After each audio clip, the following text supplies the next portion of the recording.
ജേർണഫം 90.8 കൂടെയുള്ളത് ഞാൻ ആർജിത രേസിയാണ്. കുട്ടികളെല്ലാവരും റിസൾട്ട് ഒക്കെ വന്നിട്ട് അഡ്മിഷൻ എടുക്കാൻ വേണ്ടി ഇങ്ങനെ റെഡി ആയിട്ട് നിൽക്കുന്ന ഒരു സമയമായിരിക്കും അല്ലെ. അപ്പോൾ ഈ സമയത്ത് ഒരുപാട് കൺഫ്യൂഷൻസ് ഉണ്ടാവും. ടെക്നിക്കൽ സ്കൂളുകളിലേക്ക് പോകണോ, അല്ലെങ്കിൽ സ്റ്റേറ്റ് സിലബസ്, CBSE സിലബസ്, അങ്ങനെ പല പല സിലബസുകളുണ്ട്, അതിലേക്ക് പോകണോ, എന്താണ് ചൂസ് ചെയ്യേണ്ടതെന്നൊരു കൺഫ്യൂഷനിൽ നിൽക്കുകയായിരിക്കും. അതേസമയം ടെക്നിക്കൽ സ്കൂളുകളുടെ ഒരു പ്രവർത്തന രീതി, കോഴ്സുകൾ എന്തൊക്കെയാണ്, ഇങ്ങനെ സംശയങ്ങളും പലരുടെയും മനസ്സിലുണ്ടാവും. അപ്പോൾ ഈ ഒരു സംശയങ്ങൾ മനസ്സിലുള്ളത് കൊണ്ട് ടെക്നിക്കൽ സ്കൂളുകൾ അവോയ്ഡ് ചെയ്യേണ്ട കാര്യമില്ല. ഞങ്ങളിതാ IHRD സ്കൂളുകളിലെ പ്രവർത്തന രീതികളെക്കുറിച്ചും കോഴ്സുകളെക്കുറിച്ചും ഒക്കെ നിങ്ങളോട് വിശദമായി പറയാൻ പോവുകയാണ്. മുട്ടൻ Thodupuzha IHRD technical higher secondary സ്കൂളിലെ പ്രിൻസിപ്പൽ ഹണി ജോസ് മാഡം ഇന്ന് നമ്മുടെ കൂടെയുണ്ട്. IHRD കോഴ്സുകളെ കുറിച്ചും സ്കൂളിനെ കുറിച്ചും വിശദമായിട്ട് നമുക്കിത് കേൾക്കാം. ഹായ്. ഹലോ.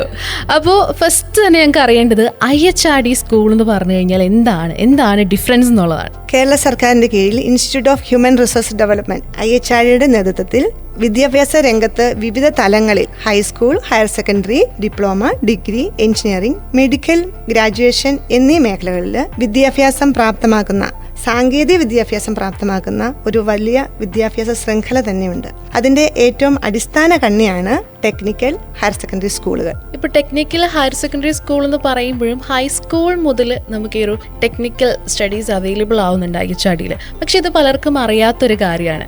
അപ്പോൾ നമ്മുടെ സ്കൂൾ ഇവിടെ നമ്മുടെ മുട്ടത്ത് സ്റ്റാർട്ട് ചെയ്തിട്ട് ഇപ്പോൾ എത്ര വർഷമായി? 99 സ്റ്റാർട്ട് ചെയ്തു. 2000 മുട്ടം ഓൺ ബിൽഡിംഗിലേക്ക് ഷിഫ്റ്റ് ചെയ്തത്. ഓക്കെ. അപ്പൊ അന്ന് മുതൽ നമ്മൾ ഹൈസ്കൂൾ തലത്തിൽ മുതൽ ടെക്നിക്കൽ കോഴ്സുകൾ അവൈലബിൾ ആണോ? തീർച്ചയായും. ഓക്കെ.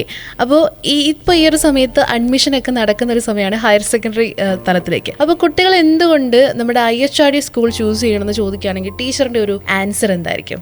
തീർച്ചയായും ടെക്നിക്കൽ ഹയർ സെക്കൻഡറി സ്കൂളിൽ 2 തലത്തിലുള്ള വിദ്യാഭ്യാസമാണ് പ്രൊവൈഡ് ചെയ്യുന്നത്. ഒന്ന് ടെക്നിക്കൽ ഹൈസ്കൂൾ വിദ്യാഭ്യാസവും, രണ്ടാമത്തത് ടെക്നിക്കൽ ഹയർ സെക്കൻഡറി വിദ്യാഭ്യാസവും. 2 മേഖലയിലും സാങ്കേതിക വിദ്യാഭ്യാസം നമ്മൾ ജനറൽ എഡ്യൂക്കേഷനൊപ്പം പ്രൊവൈഡ് ചെയ്യുകയാണ് ചെയ്യുന്നത്. ടെക്നിക്കൽ ഹൈസ്കൂൾ എന്ന് പറയുമ്പോൾ പൊതുവിദ്യാഭ്യാസ വകുപ്പിൻ്റെ എല്ലാ സബ്ജക്റ്റുകളും പഠിക്കുന്നതോടൊപ്പം ഇൻക്ലൂഡിങ് ബയോളജി, ജീവശാസ്ത്രം ഇൻക്ലൂഡ് ചെയ്ത ആ സിലബസിനോടൊപ്പം electrical, electronics, computer and IT എന്നീ വിഷയങ്ങൾ കൂടി അഡീഷണൽ ആയിട്ട് ഇവർ പഠിക്കുകയും അതിൽ പ്രാവീണ്യം നേടുകയും ചെയ്യുന്നു.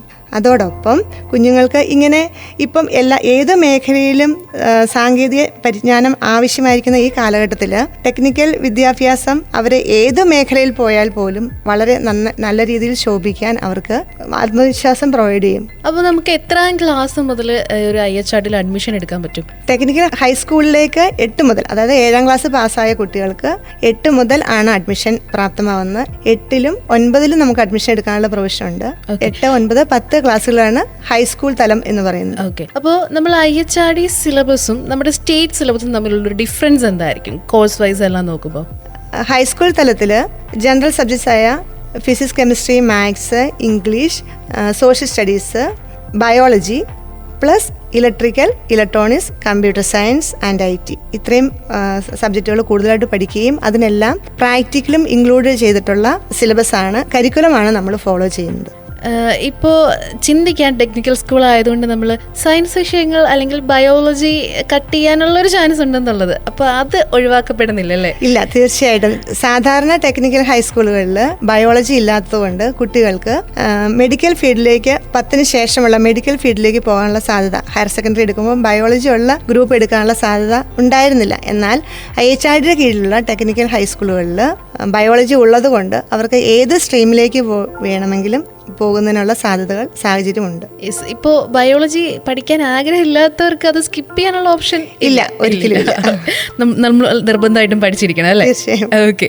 നമ്മളിപ്പോൾ 10ാം ക്ലാസ് വിജയിച്ച ഒരു കുട്ടിക്ക് സ്റ്റേറ്റ് സിലബസ് ആണെങ്കിൽ നമ്മൾ SSLC സർട്ടിഫിക്കറ്റ് കിട്ടി എന്നാണ് പറയാ.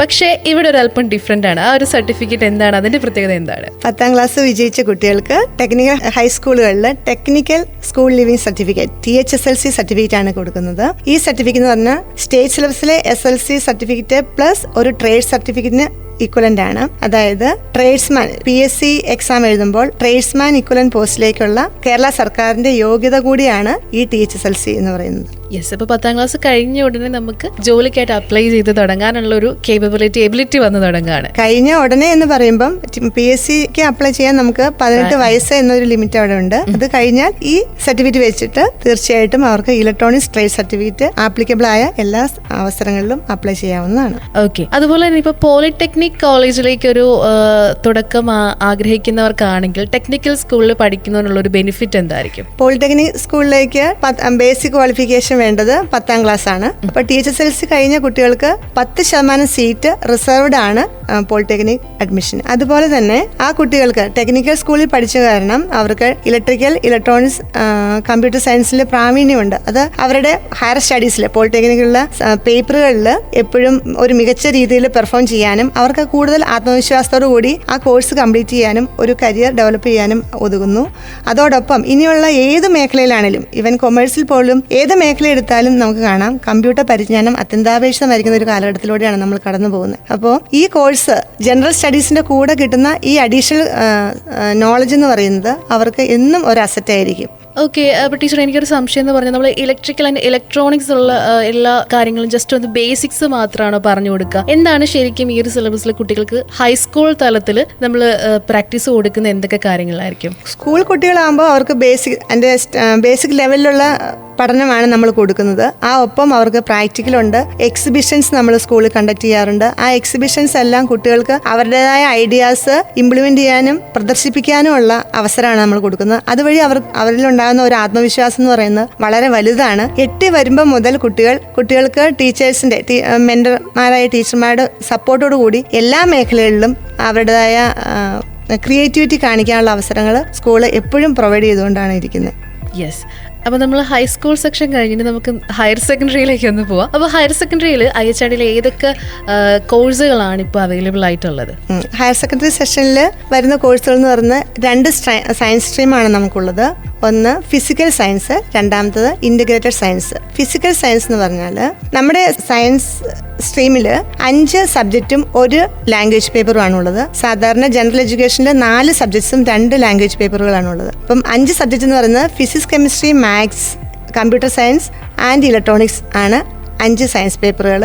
ദെൻ ഇംഗ്ലീഷ് ലാംഗ്വേജ് പേപ്പറായിട്ടും 1 സയൻസ് സ്ട്രീം. ഇത് മെയിൻലി എഞ്ചിനീയറിംഗ് സ്ട്രീം പ്രിഫർ ചെയ്യുന്ന കുട്ടികൾക്ക് ഉള്ളതാണ്. അല്ലെങ്കിൽ ബയോളജി ഇഷ്ടപ്പെടുന്നില്ല എന്നുള്ളവർക്ക്, അതിൽ നോക്കുന്നില്ല എന്നുള്ളവർക്ക് ഈ സ്ട്രീം ചൂസ് ചെയ്യാവുന്നതാണ്.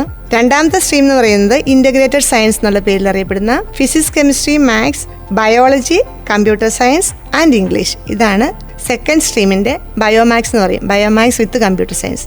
ഈ സ്ട്രീം ഇത് ആരോഗ്യ മേഖലയിൽ അല്ലെങ്കിൽ മെഡിക്കൽ, പാരാമെഡിക്കൽ കോഴ്സുകൾ പ്രിഫർ ചെയ്യുന്നവർക്കും അല്ല ഇനിയിപ്പോൾ അവർക്ക് എഞ്ചിനീയറിംഗ് സ്ട്രീമിൽ പോകണമെങ്കിലും അവർക്കും ഉള്ള ഒരു അഡ്വാൻറ്റേജ് കമ്പ്യൂട്ടർ സയൻസും കൂടെ പഠിക്കുന്നു എന്നുള്ളതാണ്.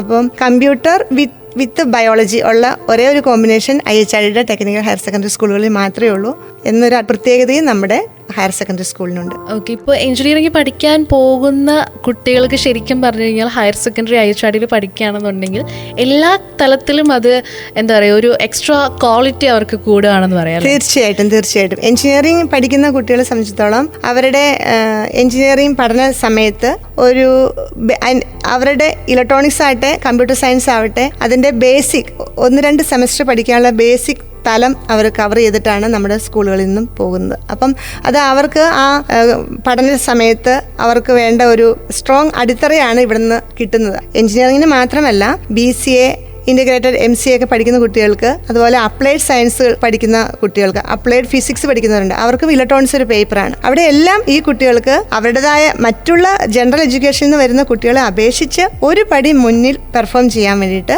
ടെക്നിക്കൽ ഹയർ സെക്കൻഡറി സ്കൂളുകളിൽ നിന്ന് ഇറങ്ങുന്ന കുട്ടികൾക്ക് തീർച്ചയായും സാധിക്കും എന്നുള്ളത് കണ്ടറിയുന്ന കാര്യങ്ങൾ തന്നെയാണ്. യെസ്, അപ്പോൾ സിലബസ് ഒരല്പം കൂടി എന്താ പറയുക, ഇച്ചിരി സ്ട്രോങ് ആണ്, നമുക്ക് പഠിക്കാൻ ഒരു ബുദ്ധിമുട്ട് വരും, അല്ലെങ്കിൽ ഭയങ്കര ഒരു കട്ടി സിലബസ് ആണെന്നൊക്കെ പറയാൻ പറ്റുമോ? ഒരിക്കലുമല്ല. കാരണം ജനറൽ സബ്ജക്ട്സ് ആയ ഫിസിക്സ് കെമിസ്ട്രി മാത്സ് പഠിക്കാൻ വില്ലിങ് ആയ അതിന് പ്രാപ്തരായ കുട്ടികൾക്ക് തീർച്ചയായിട്ടും ആ ലെവലിലുള്ള പഠനമാണ് നമ്മൾ വേറൊരു മേഖലയിലും കൂടി പഠിപ്പിച്ചു കൊടുക്കുന്നു എന്ന് മാത്രമേ ഉള്ളൂ. തീർച്ചയായിട്ടും അവരെ കൊണ്ട് പറ്റുന്ന കാര്യങ്ങൾ തന്നെയാണ് ഈ സബ്ജക്റ്റിലും കവർ ചെയ്യുന്നത്. ഓക്കെ. അപ്പോൾ IHRD ഹയർ സെക്കൻഡറി സ്റ്റഡീസ് കഴിഞ്ഞ ഒരാൾക്ക് നമ്മൾ ഹയർ എഡ്യൂക്കേഷൻ ഓഫർ ചെയ്യുന്ന അല്ലെങ്കിൽ അതിന് സപ്പോർട്ട് ചെയ്യുന്ന കുറേ അധികം കോളേജസ് കൂടി ഉണ്ടല്ലോ. അപ്പോൾ എത്ര കോളേജസ് ഉണ്ട്, ഏതൊക്കെ സെക്ടറിലാണ് ആ ഒരു കോളേജസ് വരുന്നതെന്ന് കൂടി ഒന്ന് പറയോ? IHRDയുടെ കീഴിൽ തന്നെ എഞ്ചിനീയറിംഗ് കോളേജുകളുണ്ട്. എഞ്ചിനീയറിംഗ് കോളേജിൽ MTech റിസർച്ച് ലെവലിലുള്ള കോഴ്സുകൾ അവിടെ നടക്കുന്നുണ്ട്. അതുപോലെ അപ്ലൈഡ് സയൻസ് കോളേജുകളുണ്ട്, പോളിടെക്നിക് കോളേജുകളുണ്ട്.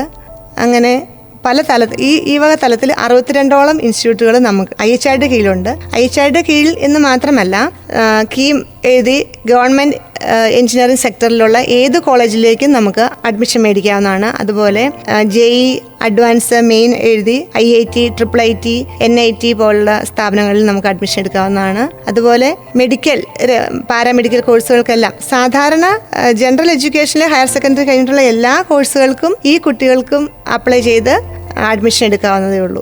ഓക്കെ. അപ്പോൾ ഈ ഒരു സമയം അഡ്മിഷൻ്റെ ടൈമാണ്. അപ്പോൾ പ്രൊസീജിയർ എങ്ങനെയാണ് അഡ്മിഷൻ എടുക്കാനുള്ള, ഹയർ സെക്കൻഡറി അഡ്മിഷൻ എടുക്കാനുള്ള പ്രൊസീജിയർ? ഓക്കെ, നമ്മൾക്ക് ഹൈസ്കൂൾ അഡ്മിഷൻ ഏകദേശം പൂർത്തീകരിക്കുന്ന സമയമാണിത്.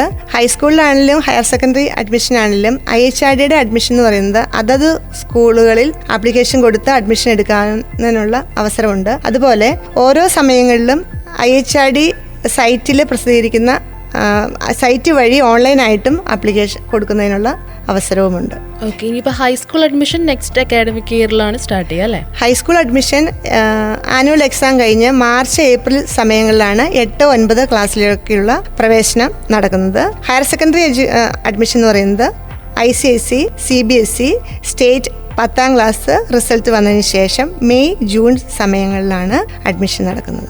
ഓക്കെ. അപ്പോൾ നമ്മൾ ഇപ്പോഴത്തെ ഒരു ട്രെൻഡ് നോക്കുമ്പോൾ എല്ലാവരും പ്രൊഫഷണൽ കോഴ്സുകൾ ചൂസ് ചെയ്യുന്ന ഒരു കാലഘട്ടമാണ്. കാരണം നമുക്ക് ജോലി എന്നുള്ളത് എല്ലാവർക്കും അത്യാവശ്യമായി മാറിയതുകൊണ്ട് തന്നെ പ്രൊഫഷണൽ കോഴ്സുകൾക്ക് പിന്നാലെയാണ് എല്ലാവരും പോകുന്നത്. അപ്പോൾ അത്തരത്തിൽ പ്രൊഫഷണൽ കോഴ്സുകൾ ചൂസ് ചെയ്യാൻ താല്പര്യപ്പെടുന്നവർക്ക് ശരിക്കും അതിന് പറ്റിയ ഏറ്റവും ബെസ്റ്റ് ആയിട്ടുള്ള ഒരു ബേസ് എന്ന് പറയുന്നത് ഇത്തരം ടെക്നിക്കൽ സ്കൂളുകളിലുള്ള എഡ്യൂക്കേഷൻ ആയിരിക്കും എന്ന് ടീച്ചറിന് തോന്നുന്നുണ്ടോ? തീർച്ചയായിട്ടും ടെക്നിക്കൽ സ്കൂളുകളിലെ പരിശീലനം എന്ന് പറയുന്നത് കുട്ടികൾക്ക് പ്രൊഫഷണലി പഠിക്കുന്നതിനും ഒരു കരിയർ ഡെവലപ്മെന്റ് നടത്തുന്നതിനും ഏറ്റവും അനുയോജ്യമായ ഒരു കരിക്കുലമാണ് അവിടെ സെറ്റ് ചെയ്തിരിക്കുന്നത്. അതിനുവേണ്ട എല്ലാ സപ്പോർട്ടും IHRD മാനേജ്മെന്റിന്റെ കീഴിൽ നിന്നും IHRD ഓരോ ഇൻഡിവിജ്വൽ സ്കൂളുകളും പ്രൊവൈഡ് ചെയ്യുന്നുമുണ്ട്.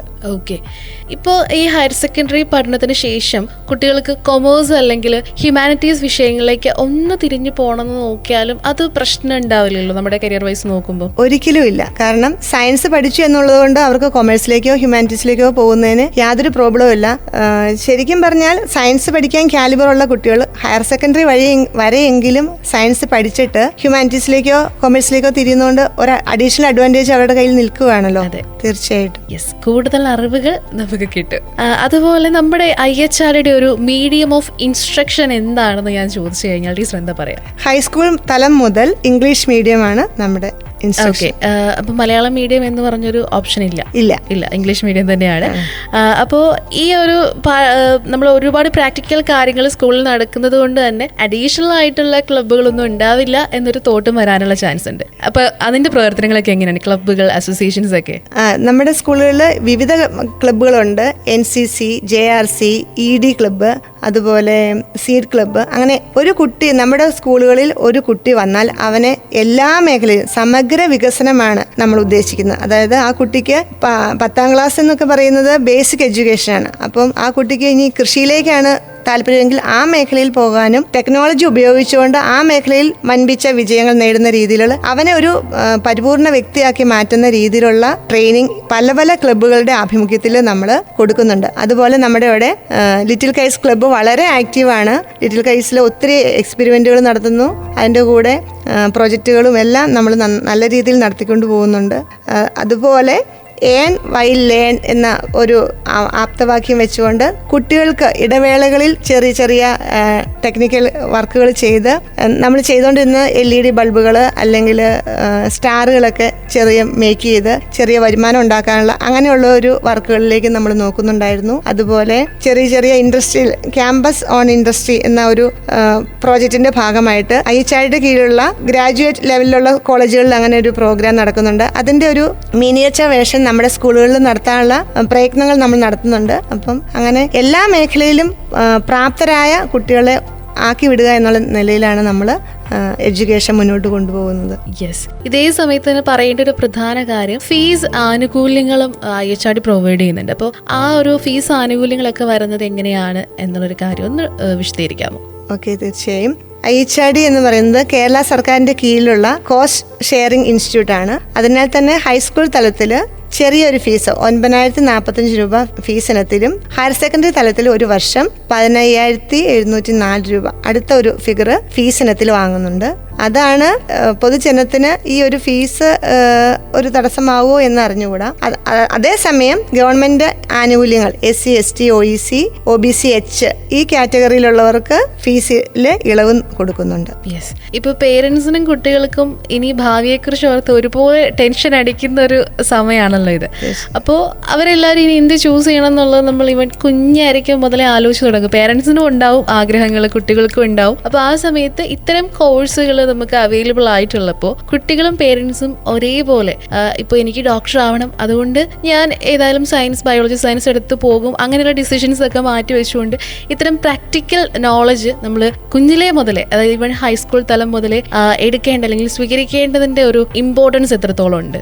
ജനറൽ എഡ്യൂക്കേഷനിൽ ഗവൺമെന്റ് പറയുന്ന എല്ലാ സബ്ജക്റ്റും ഇൻക്ലൂഡ് ചെയ്തുകൊണ്ടാണ് ടെക്നിക്കൽ കരിക്കുലം നമ്മൾ സെറ്റ് ചെയ്തിരിക്കുന്നത്. അതുകൊണ്ട് തന്നെ അവർക്ക് ജനറൽ എഡ്യൂക്കേഷൻ കഴിഞ്ഞിട്ടുള്ള ഒരു ഓപ്പർച്യൂണിറ്റി നഷ്ടപ്പെടുന്നില്ല. അഡീഷണൽ ആയിട്ട് കുറച്ച് സ്കില്ലുകൾ ആർജിക്കുകയാണ്. നമുക്കിപ്പോൾ കാണുമ്പോൾ മനസ്സിലാവും, ഒരു ടെക്നിക്കൽ നോളജ് ഉള്ള ഒരു വ്യക്തി ഏതെങ്കിലും ഒരു സാധാരണ വർക്ക് ചെയ്യുമ്പോൾ പോലും അതിലൊരു വ്യത്യാസമുണ്ട്. അപ്പം കുട്ടികളിൽ അവരുടെ സമഗ്ര വികാസമാണ് ലോജിക്കൽ തിങ്കിങ്ങിലും ക്രിയേറ്റിവിറ്റിയിലും ആത്മവിശ്വാസത്തിലും എല്ലാം വ്യത്യാസങ്ങൾ വരുത്തിക്കൊണ്ട് നന്നേ ചെറുപ്രായത്തിൽ ഇങ്ങനെയുള്ള ഒരു സ്കൂൾ ചൂസ് ചെയ്ത് അങ്ങനെ ഒരു കരിക്കുലത്തിൽ കുട്ടികൾ വന്നാൽ തീർച്ചയായിട്ടും അവർക്ക് ഏത് മേഖലയിലാണെങ്കിലും, ഇപ്പം ഒരു അക്കൗണ്ടന്റ് മേഖലയിലാണേ പോലും ഞാൻ അങ്ങനെ ഉദ്ദേശിച്ചത് ടെക്നിക്കൽ അല്ലല്ലോ, അത് അവിടെ പോലും നല്ല രീതിയിൽ പെർഫോം ചെയ്യാനുള്ള ഒരു വൈഭവം കുട്ടികൾക്ക് ഉണ്ടാകും എന്നുള്ളത് തീർച്ചയാണ്. അപ്പൊ ടെൻഷൻ അടിക്കേണ്ട കാര്യമില്ല. തീർച്ചയായിട്ടും നമ്മൾ ഒരല്പം കൂടി ഒന്ന് ചിന്തിച്ച് നമ്മുടെ കുട്ടികളുടെ ഒരു സമഗ്ര വികസനം മുന്നിൽ കണ്ടുകൊണ്ട് കോഴ്സുകൾ ചൂസ് ചെയ്യാന്നാണ് പറയാനുള്ളത്. യെസ്, അപ്പോൾ ഫൈനലി ടീച്ചറിന് എന്താണ് എല്ലാവരോടും, ഇതിപ്പോൾ കേട്ടുകൊണ്ടിരിക്കുന്ന ഒരുപാട് പേരുണ്ട്, അവരോട് എല്ലാവരോടും, കുട്ടികളോടും പേരൻസിനോടും പ്രത്യേകമായിട്ട് പറയാനുള്ളത് എന്താണ്?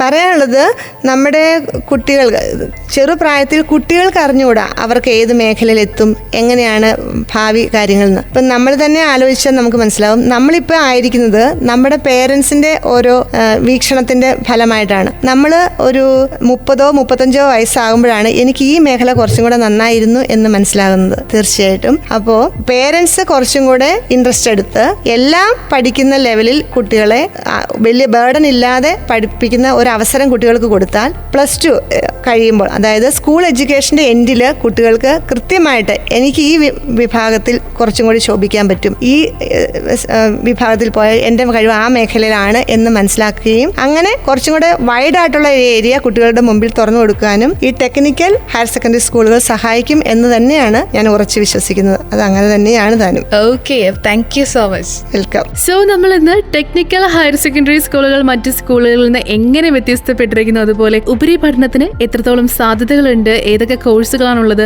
അഡ്മിഷൻ പ്രൊസീജിയർ, അതുപോലെ റീസെന്റ് ട്രെൻഡ്സ്, ഇതെല്ലാം നമ്മൾ കേട്ടറിഞ്ഞു അല്ലേ. അപ്പോൾ ഇനി ചോയ്സ് നിങ്ങളുടേതാണ് എന്ന് പറഞ്ഞുകൊണ്ട് this is me RJ Teresa signing off and keep on listening to ജിൻ FM 90.8. കേൾക്കാം, പാടാം, ആഘോഷിക്കാം.